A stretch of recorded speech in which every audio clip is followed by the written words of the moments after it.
Welcome to the ST Forge, a podcast where we break down the industry's newest TTRPGs, why you should run them, and our thoughts on how they are made.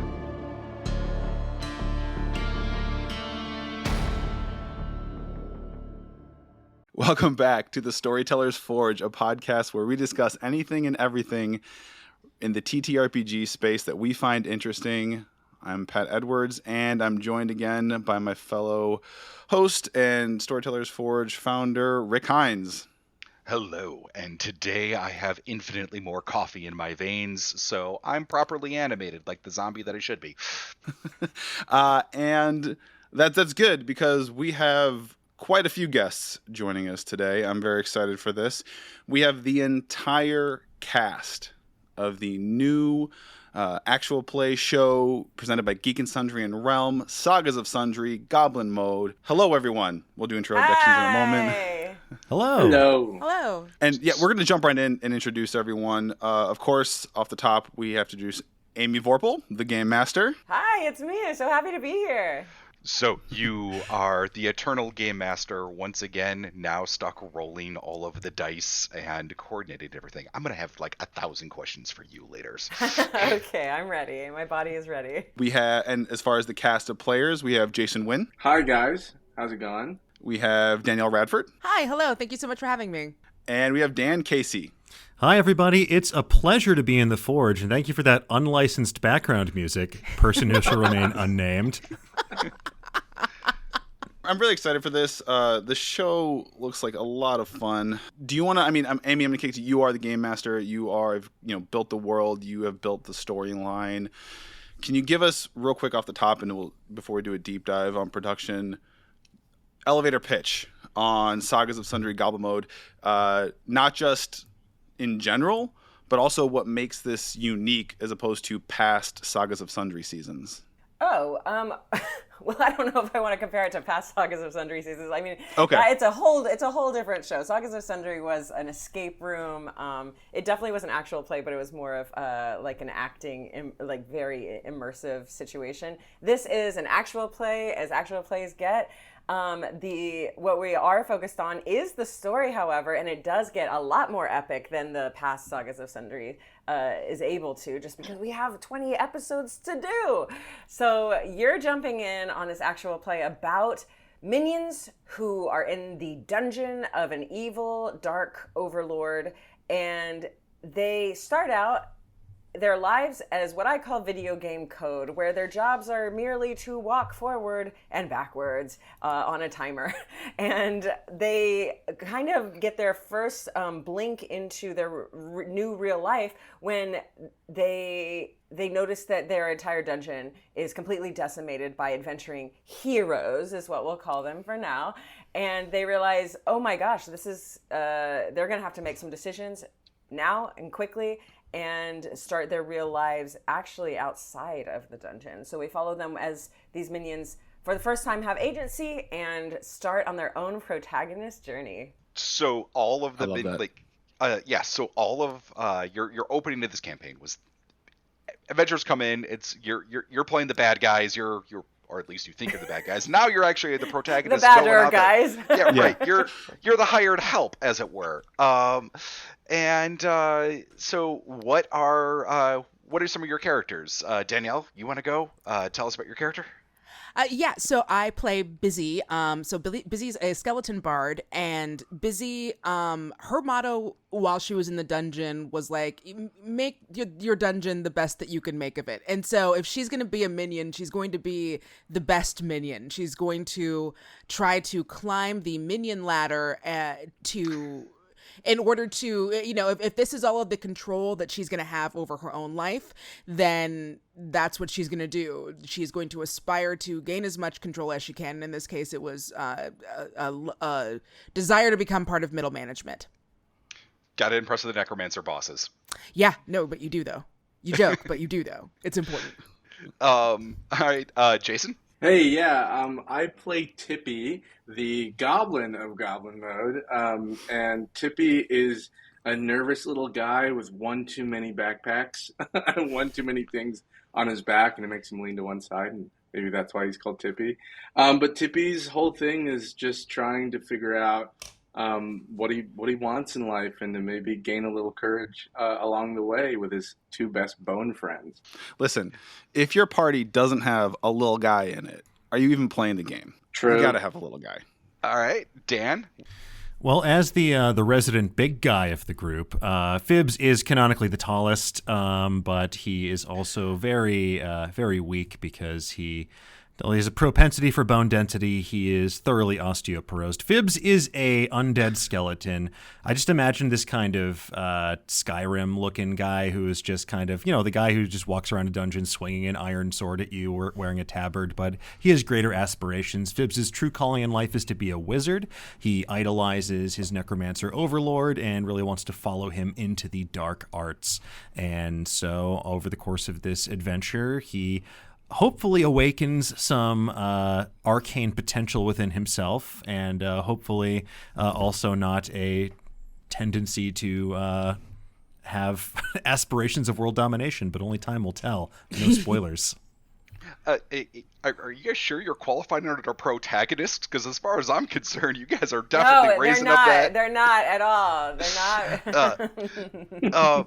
So, Amy, are you going to get to have a lot of fun when adventurers and heroes eventually end up killing them, and all of the excuses of their necromantic overlords, so they keep having to bring them back from the dead? Or, oh man, I have so many conflicting answers to this. Yes, no. How's that? Kind of, sort of, sure. Yeah, no. That's exactly. Yeah. So. Well, I mean, because it's, actual plays are still fundamentally entertainment that you guys are putting out there. And there is always some level of, on-screen performance to what you guys are doing, and like pre-recording setup. And the work that goes into actual plays is monumental, particularly studio work. And I really want to get some of your guys' experiences about the behind-the-scenes level before we dive into like bigger studio questions. So, at the table, on like prep day, Amy, we're gonna start with you, and then we're gonna go around and we're gonna ask what like people kind of do during their prep and what steps that they notice. As the storyteller, do you already have everything already written out? What's your prep in actual play for like recording day? Yeah, I planned out. So there are 20 episodes. What I did was break them down into 5 chunks of 4, and I treated them like those 4 were kind of mini arcs. And then in those 4 episodes, I thought, oh, okay, well, I'll mainly plan out the geographies that I think maybe will go there. And so the world building was key in that. And then after episode 2, it changed. They wanted to go to a place that I thought they would go to in episode 17. So we just move along, and luckily I was the geographies themselves are all very interesting. Even if the adventure that I thought we were going to have in a certain place wasn't that totally okay. What was like the blessing from absolute all the gods was 2 story producers, Ren Ayler Sheldon and Shawan Edwards.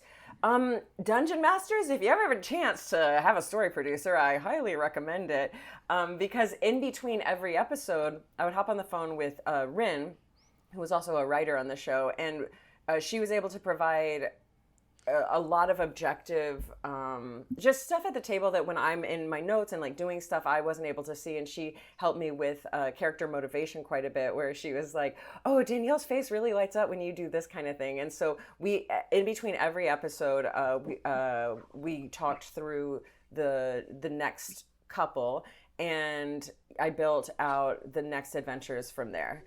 We shot 2 episodes per day, except on Tuesdays, in which we shot 3. And every single one of those days, I had to scrap what I planned for the next. So it's kind of like I really did prep only in between the episodes. So no, it was not all written out. It was. I thought I did a really good job. No, players. I love that. Nothing's more. We all know this. You've been doing this long enough. Like, nothing more unpredictable and chaotic than an RPG party. Well, also because they're evil, right? They're supposed to be evil, and then like these I'm gonna say a bad word, but these assholes. It's a strong term to apply to us, Amy. Yeah, well, these assholes actually like have a big heart, you know, and they're like playing compassion and stuff, and I'm like, oh, okay, now I know what world we're in. But that also shifted here and there, and you know, motivations change, and I'm so happy because then it becomes an actual collaborative storytelling where it wasn't just my novel that I prepped beforehand. I love that you reference even the novel part. There is always from somebody who kind of engages with a lot of people at conventions and things like this, you often hear the question of like, oh, our shows that you see on Geek and Sundry and like, you know, Critical Role and other type big production shows, are they all just pre-scripted? And the answer is always no. Players be players. You have plans and you have ideas. You're still a storyteller, and things are going to change between your. I looked back at my document just recently, and it's 109 pages of a Google Doc that for the whole campaign. Isn't that fun? It is. You basically have a campaign novel already written. And you have two story producers, which are functionally, I'm just learning about this now, are dev editors for your campaign. Pretty much. And they also clock like just dumb things that are said during the show that like, oh, they're going to need to remember that NPC's name that Amy obviously just improvised, you know? And if I can interject, the purpose behind story producers, obviously to make Amy's life easier, but also with a project of this scale where we have 20 pieces of content that are all going to be at least 1 hour long, probably longer, we wanted to make sure we had a resource for our post-production team to tap into so our editors aren't left to piece together a mystery after the fact. They can have this living document of notes and moments that we want to highlight during the recording session so they're not left entirely in the dark. That is freaking brilliant. Okay, that's wonderful. Well, I was gonna say, just because as someone who will run streams and actual plays and do charity one shots, the Forever GM here too. I love having that second set of eyes is so valuable because you're juggling so much, right? Like trying to run the game, trying to DM, and you want to be tapped in and connecting with your players.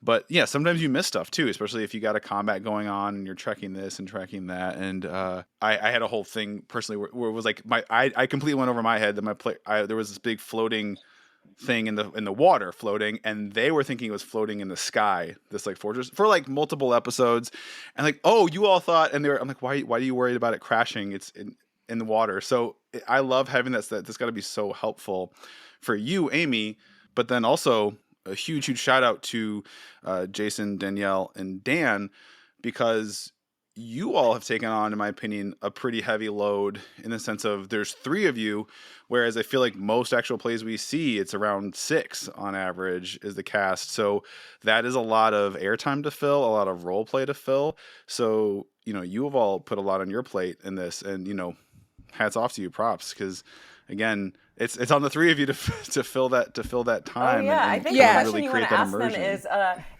is it difficult to talk, y'all? Is it difficult to engage with each other? It turns out we'll just fill that time with bits. We will riddle with bits. If you give us a bunch of time because there's only the 3 of us, we will just throw bits and we will mess with Amy in the most lovely and loving way possible. You talk about having to go back and remember NPC names. You almost needed someone whose job was just to remember NPC names because of the fact that we found so much delight in what Amy was coming up with, both what Amy had drafted before we came in and what we were essentially forcing Amy to draft off the top of her head in the moment. But yeah, no, you know, you give us more time, we'll fill it with bits. Our favorite pastime was to ask Amy about an NPC we just met. What is your first and last name? You are truly evil. So because especially you're going to recruit them, and they're going to be important and work as henchmen for you at some point in the future. One would only imagine, especially with these machinations. But I want to actually go into, and I'm going to loop back to Dan here because I'm going to segue down in a technical question for you. Then, when you talk about like the scale of the production, and the amount of people that are put on, and the reason you have these story producers to cut up your editorial content, when you go look at a page, and for anybody who doesn't know, go check out geekandsundry.com. By the way, special shout out to whoever picked that shade of green. It is so aesthetically pleasing. But when you check out their YouTube channel and you see all of the shorts and all of the post-production edits and various types of content that are made from a show of people, well, just doing the thing, what's the tail end of production look like? Like, how long does it take if you spend a Tuesday recording? Yeah, so we try to give ourselves as much of a tail end as humanly possible because this is definitely a much larger endeavor. When all said and done, we're going to have 40 pieces of content related to the show, 20 story episodes, 20 talkback episodes, all of which need to function both as a podcast for audio and as a video visually. So we wanted to give our team, led by the incredible Matt Karen, our director of post-production, as much time as humanly possible to sit with some of these episodes because, especially in the early days, he is really working hard, not just to make it visually enticing, but he's doing a lot of sound design on these, and I'm just in love with how much they enhance what you actually see at the table. But that means that sometimes, get a little lost in the sauce of trying to find the perfect sound effect for a zombie growling at you as its skin drips off its flesh, or the right saxophone note when Tippy wonders if a stone statue might harbor the secret of true love. So it's definitely a labor of love, emphasis on labor, and we did need as much time as possible. No, optimistically, I would say, in a perfect world, is if there's very few notes and everything's hitting its mark and all the stars are aligning, it would probably take at least 2 weeks per episode from start to finish to edit it to a point where we're all happy with it for audio and video. Sometimes take longer. There's a upcoming episode where Matt did an incredible sequence paying homage to one of my favorite directors. I'm not going to spoil it, so just stay tuned. I believe that's going to be in episode 5, so buckle up. It's going to be super fun, but that definitely adds time onto the tail end. But thankfully, our team here, our partners at Realm, we've definitely been able to give ourselves as much runway as possible because we want this to be something that can appeal to people, whether you watch, whether you listen, or whether you flip between the two. Actually, that's a good segue. You mentioned a podcast audio only format as well. Is it going to be also ported over to that full style? Correct. Too? It's available already wherever fine podcasts are served. It's Apple, Amazon, Spotify, you name it. It's under the Critical Role and Sagas of Sundry feed on those channels. And you can find all of the episodes to date, I believe, as well. If you subscribed to Realm Plus, which is their offering on Apple, you can get episodes 1 week early as well. So definitely enticing offer for people who prefer to listen via audio channels. And also, with the way that you smoothly deliver that, it's like you do this for a living or something like that. I mean, on occasion, I just black out and then CTAs spew forth. I love talking about ad copy. I was honed in the fires of Geek and Sundry when it came to learning how to write ad copy. It's a thing. All right, but Danielle, so. How about from the player side? When you are going to record and do your stuff for the setup day, what does your production day look like? Because when you get a chance to go on set, be there in person, and have the whole thing, but it's still work. It's a full day of stuff. So what's it look like behind the scenes for you? Well, so, my body's my instrument or whatever. So... It sounds dumb, but you really do have to do all of the things that take care of the body. And luckily, in the case of working on this show, when you get there, there's like breakfast burritos ready to go. You've got your caffeine, you've got your water, so you can get everything hydrated. And then once we're done eating, I hop into the makeup chair, and we start getting that face done, beating that face. which is usually, because obviously with the guys, like, everyone gets a turn in the chair. I think, obviously me and Amy, we tend to be in the chair more than everyone else. And so they go and they turn me from someone who got maybe 4 or 5 hours of sleep to someone who looks like she sleeps a normal human amount for several days in a row, which is amazing. And then it's also a collaborative process every day with the team, because like we're going over costume choices, because it isn't just about necessarily the prettiness and the awakeness. It's also about having cohesion and everyone looking, because this is a visual as well. And so, we'll be going over, I'll be emailing and sending texts, and we'll be going back and forth the night before even. Hey, I'm thinking about wearing these, or this is probably what I'm going to bring for costuming tomorrow. Based on the last episodes, I think that I never know what we're going to be doing, but you can kind of have an educated guess of where we've ended up in the last episode. So maybe I'll wear something where it seems like it's sort of themed towards that. And then together, working with our wonderful team, our hair and makeup squad, Cece Anderson, Edwin Monzon. Yeah, we also had Jesua Jaramillo and Stacey Hummel, who joined our team as well. Just phenomenally talented people who really did some incredible looks. They will help us come up with the looks for that day, so that everything is cohesive as well. And during that time, that is really a good time for, obviously we're all sitting there and we're doing a little gabbing and catching up and being human. It's very often the first time I've talked to a person all day. And if you are someone who talks for a living, as you know, it is very important that the first time you talk to a person all day not be when you're on camera taping it. That's a bad idea. And so that kind of helps us lock in as well. And we're talking about the stories where we're kind of unloading everything there. And then once you kind of get into costume and everything is ready, I don't want to say a switch flips, but it kind of can. Like, that is so much an important part of getting into character. And then you go and you sit down and you're on this set. And the set for this show, Goblin Mode, the set is so incredibly immersive. I assume you're going to talk more about that in a second. So I'm going to save all of the wonderful things I have to say until we get to that segment. But yeah, you sit down, you have your coffee, you have your energy drink, you have your dice, and then that's when you start getting into the mode. When I change clothes or other things like that, I will often have a playlist that is centered towards every character. For Busy, a thing that I would do is in the morning when I'm doing my don't smell like crap portion of the day. You can swear on this podcast. You can say whatever the fuck you want. Oh, fucking tight. Okay, so in the morning when I'm getting ready to be a person that can be around other people, one thing I always kind of likened, especially early episodes Busy to, is the evil Leslie Knope.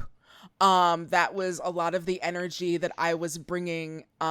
So I would kind of watch clips of things or stuff that would get me into that mode to kind of like put myself up and get myself ready.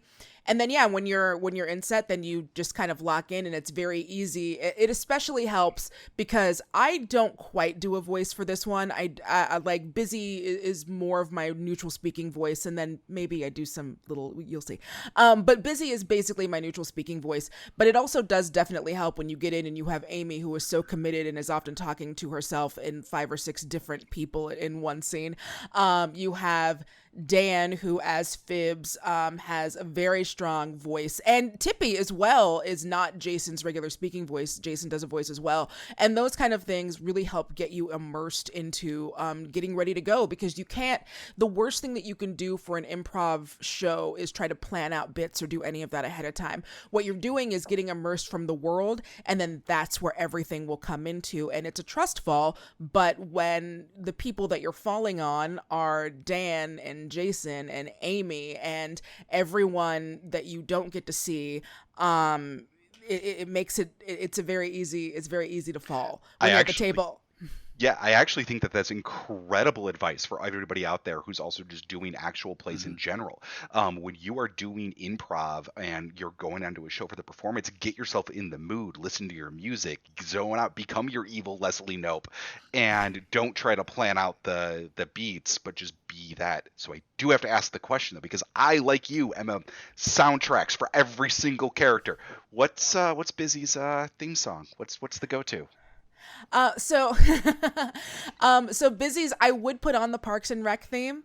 It's just such a like kind of like zippy, peppy. We're going to go get our work done to get our day. Instead of public service, evil. But same, which is a public service. Right. That's it. We are, look, Unzug has a plan, and the plan is to remake the world in Unzug's image, which is perfect. I can think of no greater or more beautiful public service to be licking the boots of the man who is going to make everything as perfect for everyone always. Ba-da-da-da. Love it so much. And Jason and Dan, you're not getting off the hook. So as far as your characters, same question.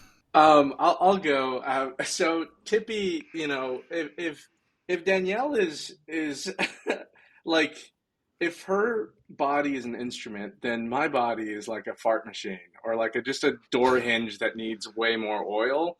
And like getting into the chair, it's just repair. It's just so I don't look like a broken down machine. But Tippy, I think for me, getting into character, I draw so much of my energy and my mana from Dan and Danielle and Amy. Like, I'm a newcomer to this, right? I'm not a person who's done a lot of these actual plays, and coming into this knowing that like I'm sitting with like 3 TTRPG veterans here, it was easy to know that I wasn't gonna be led down a dark alleyway. And for Tippy, it's way more me being myself than I want to admit. So the voice is like the thinnest barrier between me and a psychotic little goblin. And yeah, that's really, how I get into my day. And then a soundtrack you were asking, I think would just be like a bunch of tubas or like Peter and the Wolf. You got to seek true love on a statue in some capacity, or the statue has true love. Yes, tubas. All right, Dan. No sculpture You don't know how garden many is safe statues I've from been Tippy's looking at. gaze. When it came to Fibs, I'd been thinking about this character for a long time because I had been sort of trying to put all the pieces to this project together. So I had a longer time to sort of sit with him. And originally, when we did a session 0 with Amy, I thought we had to make a different character. So I wound up making a totally different, like, wretched Gargamel character that wound up becoming part of the campaign in a bigger way, which I was very excited to see. Crandall Peak Reckleworth. But when it came to Fibs, I really wanted to... my natural tendency is to try and fill what the party needs. And Amy, very sweetly, was like, well, yes... You have an artificer and a bard. You don't need to play a fighter. You can play a wizard if you want to play a wizard. And I was like, oh, that is liberating and also an interesting challenge. As players, we're thinking, okay, well, we don't really have a beefy person to send up front. We don't have a tank. We just have increasingly fragile glass cannons to shoot off and hope that we live to fight another day. So what I liked about what I still held on to that little inkling of like sort of a beefy fighter character. I liked the idea of this character who was once a skeleton warrior drafted into this nightmare skeleton war that had aspirations of something greater. And I really liked the idea that he would maybe sound like what if the Thing from Fantastic Four was really erudite. So that was sort of the starting point, and then I tried to put my own spin on it. But in terms of getting into character on the day of, I had to sort of have two minds, because on the one hand, I'm here as a performer, as one of the cast members, as a player, but I'm also on set as a producer. So I'm also running around trying to make sure that everyone has what they need, that we're all set from a technical perspective on the production. So for me, I just needed to make sure that I could take at least like 5 minutes to myself before we'd go on stage, just to kind of, calm my brain, put those other emails aside, and remind myself, hey, they'll be there when you get back, and I didn't really listen to music to get into Phibbs's character, but it would probably be something just like dungeon soundscapes, maybe something like Mort Garson's Plantasia, even just something very like ethereal and something that can just transport me, Dan, the player, somewhere else before I sit down to step into the world that Amy is painting for us. Yeah, and then you have to dodge the horror of 10,000 emails and phone pings that happened while you were gone. Real quick, all three of you, when you were responding, I don't know if it was intentional or not, you touched on something that I want to call out and highlight, and this is specifically for anyone listening that wants to do this, that wants to make actual plays or wants to get involved and do more TTRPG work, whether it's just at home or if it's content. Danielle, you had talked about, so earlier you talked about bits and you're filling the time with bits. I love it. Love banter all day. But you also made a mention of you didn't have a huge big voice for this or a bit for the character. And that's okay. I think a lot of times people watch actual plays and they'll see bits and they work and they think, oh, that was really pre-planned or something. And they might just get that notion or assumption. And you see people come to tables with like prefab bits they want to inject into it. It never really works, or if it does, it works like one little time really quickly and it gets old really fast. So I would say sort of like the tip off of what Danielle would say is relax, sit back, let it come organically. The bit will be there, or also the character. You don't have to have the most fully fleshed out character. You can kind of let it grow as the campaign goes on, and then it'll feel much more authentic. Jason, what you had talked about is being maybe newer in the TTRPG specific space, but again, I would say that's not the end of the world. If you've never really played a TTRPG or D&D, all you need, as long as you've got your game master who sort of knows the rules and will work with you and kind of hold your hand, you don't have to worry about that. Just come being willing to be open and silly and lean into the character you're going to play. And then the rest will come sort of the mechanics of doing an actual play, the mechanics of playing the game. And Dan, what you were talking about as far as the production side of it and then also your character build is, again, this comes into trust your GM. They got you. They're your safety net. You don't need to overthink party dynamics and logistics and how we're going to win the game. It's play the character that feels authentic to you, that feels true to you. Your GM, and if your GM's got you, if they're a good GM, they got you. They got you. And if nothing else, if you're all too squishy, the GM can just give you an NPC ally who can take that front line with a first and last name, mind you, that is going to have to be remembered. Well, side note. If your GMs out there, if you struggle with this and your players like to put you on the spot, you do what I do. I have just a massive list of names that are not assigned to anything, and anytime they put me on the spot, I'm just like, oh, I had my list of names. We ran through those real fucking fast. I was gonna say, Amy, how did you solve this, right? Rather than like, what was your tip for coming up with names on the fly? Don't. That's my tip. Don't do it. I know we're referencing something very specific in some certain episodes, so I don't know. Just wait. It's not elegant. There's not an elegant solution. It's not graceful. So I don't have a tip. Look, if you're gonna fail hard, fail fast, with both feet on the ground. That's it. So one thing, there's definitely two topics I want to touch on before we get to our end, and one of them definitely is your set, because you, as I have mentioned, everything else, from like makeup and hair and producing and sound and editing and video production, all of these people are like working for the studio in some capacity. They're showing up, they're doing their things, and it is a big production to put on these things. What's your set design? Who created that? Who are your tech team? Yeah, for that? I'll be happy to jump in. I don't know which of you we wants have to an field incredible this, set so, that was built by the incredible Clint Carney. Clint and his team worked with us and our producer and director Graham Ayler Sheldon to put together this concept for something that felt like you were in a dungeon, something that felt mossy, immersive, like a goblin had cobbled it together. But then we also were able to incorporate aspects of lore through this massive tapestry behind our players as well. So we wanted to make sure that it felt dynamic even when we left the dungeon behind. There are elements of the set that we unfortunately didn't even get to use. For example, we found out, unfortunately, that the goblin head that sits behind Amy and the little mountainous DM screen that functions as that, they're both capable of emitting fog. Fog can roll out through those misty mountains. Fog can come up through the goblin's nostrils. However, when we tried to do that, it set off the fire alarm, and we got a stern wave of the finger saying, please do not use this in the building.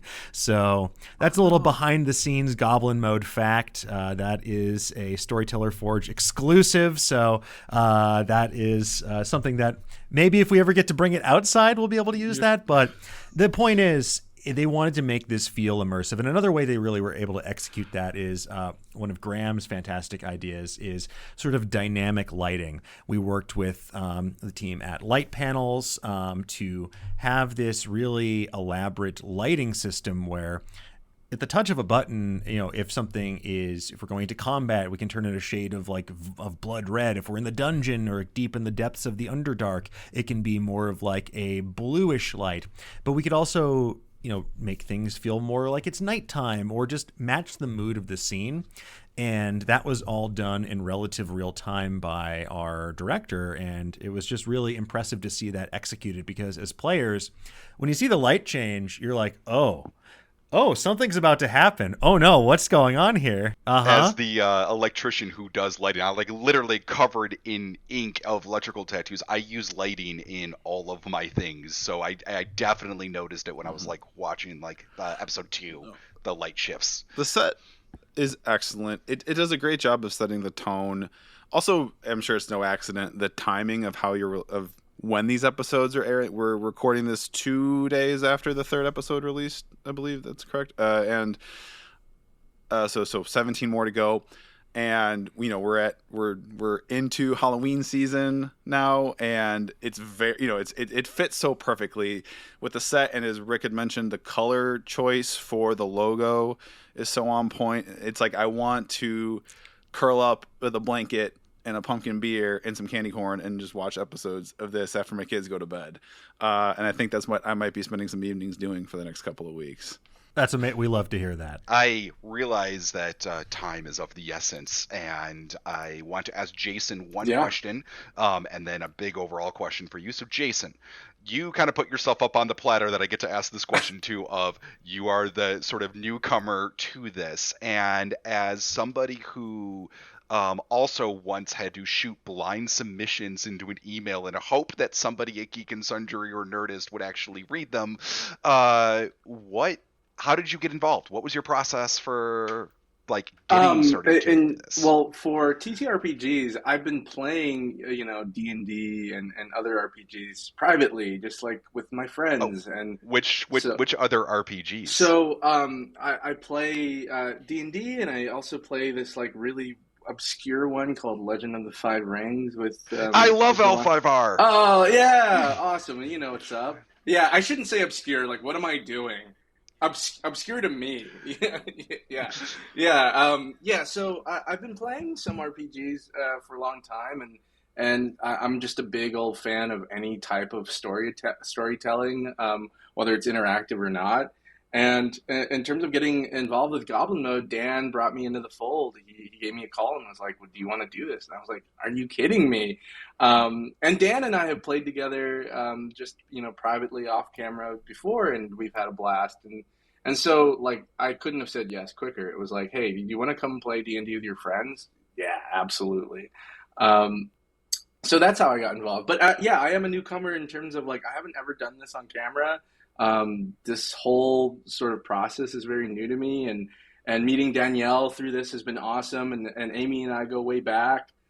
So it really just felt like we were all a bunch of old friends sitting down to do something fun. So it wasn't wasn't hard at all. And he was just fine on the mechanics. Let's just say the Artificer, broken. Like one of those things where I was like, no, okay, yeah. Like early level Artificers couldn't be more annoying to Wonderful, Dungeon perfect. Master. One of my top 3 personal favorite characters I've ever played was an Artificer. Yeah, Yeah, I bet. they're so fun. Yeah, I do have to break in I'm with here. you, Amy. Yeah, Jason, not shy about taking advantage about the Artificer capabilities 100%. to the point where I was like, why does anyone play anything else? Because How many items do you realistically need to attune? Thank you very much. And enchant your party's All of them. crewmate? Like, It was awesome. I had no idea. I'd never played I wanted to do everything I hadn't done before. So I'd never played an Artificer.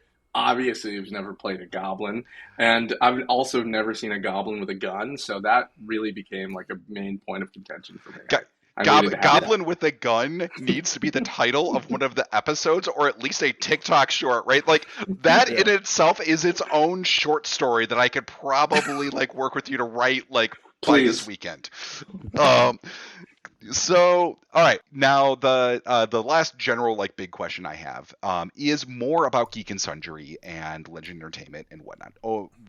As somebody who's followed the industry, Geek and Sundry was this really great studio that allowed a lot of shows to innovate, start off, and even cover a lot of indie TTRPGs. And for a while, Geek and Sundry, even though the website was kind of maintained, it sort of faded behind the scenes. And then now it's getting a nice revival with other shows and you guys pushing to come this back. Knowing who you guys are and on this, high level, I mean, what can you share about the fight to keep something that you are passionate about alive and running and then get it revived? Yeah, I can hop in here. So I've been with the company for 13 years this November. I've been here through pretty much every era, even before Nerdist was Nerdist. So I've had the pleasure and privilege of working with so many amazingly talented people, seeing the origins of legendary digital networks come together, seeing Nerdist and Geek and Sundry unite, and also, weathering the challenging periods as well. And, late 2019 going into 2020, we had to deal with some shifts in the landscape, especially with the pandemic and lockdown. We had moved from our old office, which I believe you'd visited previously, Rick, to a small, we moved in with our cool corporate dad, which meant that we have a smaller stage. And that meant that we have different sort of realities in terms of what we're able to execute in office, in studio. And we've always had the goal of being able to produce high quality, engaging, immersive content across both Nerdist and Geek and Sundry. But in terms of, we didn't want to just put stuff on there for the sake of putting stuff on there. For a while, we tried to sort of keep things a steady stream of content with the resources we had. Occasionally we get to do things like a How to Play or a Game the Game, or do live streams with Becca Scott and things like that. But it wasn't the slate of content we wanted to be able to meaningfully produce and put out with the level of care and thoughtfulness behind it that we're able to do now. And thankfully, we've been working really hard behind the scenes with all of our amazing colleagues here to put together some partnerships to help fuel this new era of Geek and Sundry, because as I'm sure many people know, producing things is a challenge, both in terms of the man hours, but also finding financing for it. So we're just trying to make sure that we can do the best work possible and finding the right partners to help us bring that vision to life. For Sagas of Sundry Goblin Mode, that partner was Realm. They are a fantastic organization that have a real dedication to serialized storytelling, especially in audio formats. And they had never really been a part of this world of tabletop role-playing games, and they found that really appealing, and they really vibed with our vision, and they have been fantastic partners to us through and through. And because of that partnership, we were able to create this show, not just for audio, but for video as well. And from there, we've been able to establish other partnerships with folks like the Pokemon Company, and we hope to find other partners to work with on an ongoing basis as well. We really want to make sure that we can stay true to those core tenets of what made GNS such a special place in the beginning. I'm so thankful for all of the incredible people I've worked with on the GNS side over the years and the amazing work they've done. And we just hope to honor that legacy and carry it forward and, really speak to these tenets of inclusivity, community, and play. We want, most of all, it's about celebrating the act of play, sitting down at the table with your friends or feeling like you can pull up a chair and join us. So that's what we really wanted to do with this show and what we really want to do with GNS moving forward. I am so glad that you guys are coming back. There were so many of us that actually silently cheered behind our screens when we saw the website change to now coming soon. For some of us that are listening that I actually will pick this up, some of the very first Geek and Sundry was like the first company that ever let us cover live action roleplay and castles and like the wizardry worlds, and it shined a light on so much that's out there and brought some really unique games to life. And even the concept of playing, flipping your tables around with Goblin Mode and letting people do corporate evil minion stuff is unique. I'm glad. I don't know. I'm gonna swoon forever at the day. Pat, please bail me out. Ask some questions. Before we go, is there anything that anybody wants to make sure that they call out, plug, shout out, besides, obviously, of course, Sagas of Sundry, Goblin Mode? Please check that out. What day of the week do new episodes drop? New episodes drop on Podcast and Geek and Sundry's YouTube on Mondays. You can also check out Quests and Answers, our after show, every Wednesday. So if you like the audio, more power to you. But also, if you want to watch the video and see some really cool immersive looks, especially on me, they went nuts, and I loved every second of it. Amy, how often do you have to swear at your dice when you're actually rolling at the table? By the way, I did mean to ask this question. I don't have time. I don't have time to have emotions. Liar! You're inhabiting emotions of hundreds of other souls cool in this world. So there's no time for Amy's emotions, Rick, because Amy has to give all of the emotional energy to all the NPCs in the entire world. Yes.